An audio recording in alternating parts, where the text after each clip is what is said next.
Good morning student. आज class 6 के लिए हम समास को पढ़ेंगे। इस पाठ में हम संधि को पढ़ चुके थे। समास को परिभाषित करने के लिए इस प्रकार से परिभाषा दिया गया है कि दो या दो से अधिक शब्दों के मेल से जो शब्द उत्पन्न होते हैं वह समास कहलाते हैं। समास के शब्दों को अलग अलग करने की क्रिया को ही विग्रह कहते हैं। दो या दो से अधिक संबंधित शब्दों के मेल को समास कहते हैं। जैसे माता और पिता समास के अंतर्गत ही आते हैं। 10 हैं शीश जिसके यानी दशानन, ये शब्द भी समास के अंतर्गत आते हैं।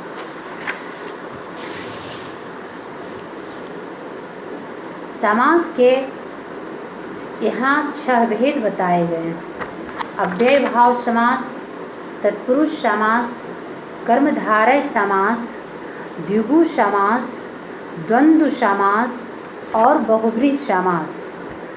समास के परिभाषा से आप समझ गए कि दो शब्दों के मिलने से जो अर्थ उत्पन्न होते हैं वह समास के अंतर्गत आते हैं।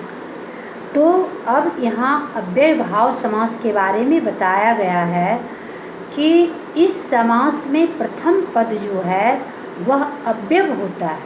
अव्यय का अर्थ होता है जिसका रूप लिंग, वचन और कारक के द्वारा नहीं बदलता है, उसे हम अव्यय कहते हैं। तो इसके उदाहरण से आप समझें, आमरण यह शब्द जो है इसका लिंग, वचन और कारक के द्वारा कोई परिवर्तन नहीं होता है। प्रतिदिन, प्रतिवर्ष, यथासंभव ऐसे शब्द हैं जिसमें कोई लिंग, वचन और कारक के द्वारा परिवर्तन नहीं दिखता है, तो यह अव्यय भाव समास का उदाहरण है। आप परिभाषा सहित उदाहरण को अच्छी तरह से समझें। तत्पुरुष समास, जिन पदों में प्रथम पद गौण तथा द्वितीय पद प्रधान होता है वह तत्पुरुष समास के अंतर्गत आता है और उसमें कारक के चिन्ह का लोप होता है। जैसे राजाज्ञा, राजा की आज्ञा। अब समास जब इसका हम विग्रह करते हैं तो होता है राजा की आज्ञा। सर्वप्रिय यानी सबका प्रिय। तो अब आप समझें कि प्रथम पद गौण या द्वितीय पद संज्ञा या द्वितीय पद प्रधान होता है तो उसके साथ ही समस्त पद के में कारक का चिन्ह का लोप हो जाता है। जैसे राष्ट्रपति, प्रथम पद इसका राष्ट्र है, दूसरा पद पति है यानी राष्ट्र का पति है, यानी इसमें कारक के चिन्ह का जो है वह लोप होता है। यह तत्पुरुष समास कहलाता है। जैसे अब हम यहाँ कर्मधारय का उदाहरण देंगे। जिस समास में प्रथम पद विशेषण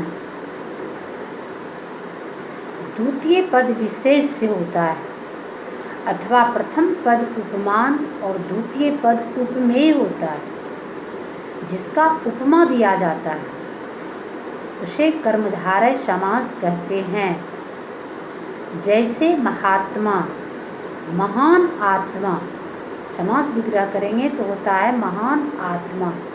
नीलकंठ, नीला है कंठ जिसका अर्थात कर्मधारय, समास के अंतर्गत आता है। मृगनयनी, मृग के समान जिसका नयन है।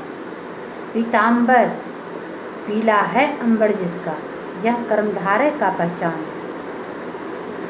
द्विगु समास, जिस पद का पूर्व समासिक पद संख्यावाचक होता है यानी पहला पद जो है वह संख्या को सूचित करता है। जैसे पंच, नौ, त्रि, चौ यानी संख्या को संबोधित करता है। तिरंगा 3 रंगों वाला, पंचवटी 5 वटों वाला, त्रिवेणी 3 नदियाँ, चौराहा 4 राह, तो इसे आप आसानी से समझ जाते हैं कि यह द्विगु समास का पहचान है।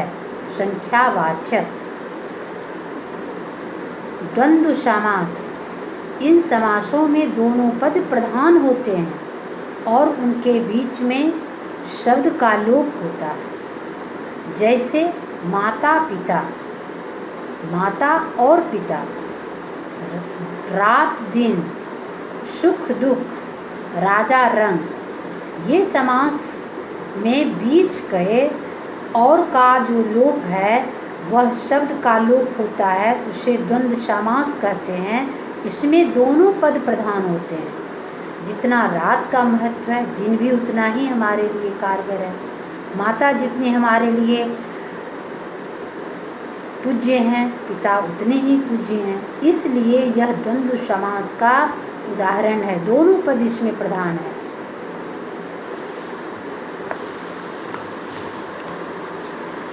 अब हम इस प्रकार समास के बहुब्रीहि समास के भेद को बता रहे हैं। जिस समास के दोनों पद गौण होते हैं और समस्त पद किसी अन्य विशिष्ट अर्थ को लेके आता है, विशिष्ट माने मुख्य अर्थ को लेके आता है, वह बहुब्रीहि समास कहलाता है।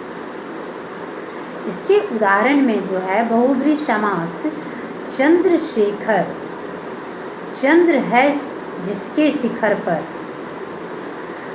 यानी चंद्रशेखर जिसके सर पर चांद हो, तो शिव अर्थात शिव के ऊपर चंद्रमा विराजमान है। गिरिधर, गिरि को धारण करने वाले अर्थात कृष्ण है। गिरि का अर्थ पर्वत होता है। पंकज यानी जिसका जन्म पंख में हुआ है, पंख का अर्थ कीचड़ होता है, यानी कमल।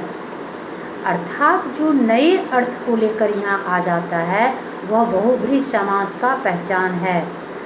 एक दंत, एक है दंत जिसका, अर्थात आप देखते होंगे कि गणेश को एक दंत के नाम से हम पुकारते हैं, इसलिए यह बहुब्रीहि समास का उदाहरण है। नीलकंठ है जिसका, अर्थात शिव, तो यह नीलकंठ जो है यह बहुब्रीहि समास का उदाहरण है, क्योंकि यहाँ अर्थात शिव दिया हुआ है और कर्मधारय में सिर्फ नील है कंठ जिसका, इसलिए वह कर्मधारय के अंतर्गत है। और यहाँ अर्थात शिव दिया हुआ है, इसलिए यह बहुब्रीहि के अंतर्गत है। अब आप समास को यहाँ सही रूप से समझ गए होंगे। समास का जो शाब्दिक अर्थ होता है वह होता है शब्दों का मेल, वो ही समास कहते हैं। लुप्त कारक चिन्ह को समास में जोड़ने को समास का विग्रह कहते हैं। जब कारक का चिन्ह लुप्त हो जाता है, जैसे राजपुत्र यानी राजा का पुत्र, तो यह विग्रह स्वरूप हुआ, यह विग्रह के अंतर्गत आया, इसलिए इसे समास का विग्रह कहते हैं।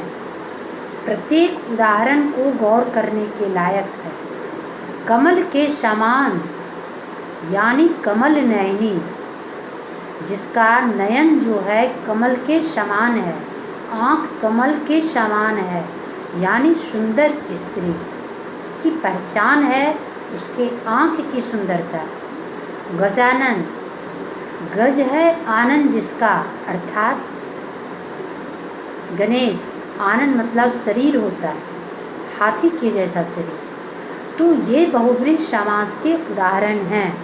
अब आप उदाहरण के द्वारा समास को पहचान गए होंगे कि द्वंद्व समास का पहचान संख्यावाचक है, बहुब्रीहि का पहचान अर्थात लगा करके नया रूप लेकर एक शब्द आता है।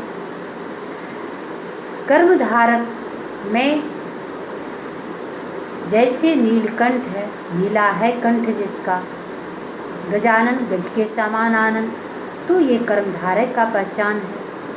द्वंद्व समास जिसका दोनों पद प्रधान है, और तत्पुरुष समास जिसका प्रथम पद जो है, द्वितीय पद जो है, वह दोनों पद को गौण करके कारक काली चिन्ह को गौण करता है और द्वितीय पद प्रधान हो जाता है, वह तत्पुरुष होता है।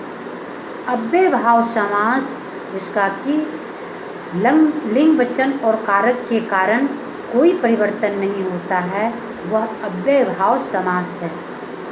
धन्यवाद। अब आप समास के सारे प्रश्नोत्तर को सॉल्व करेंगे। धन्यवाद।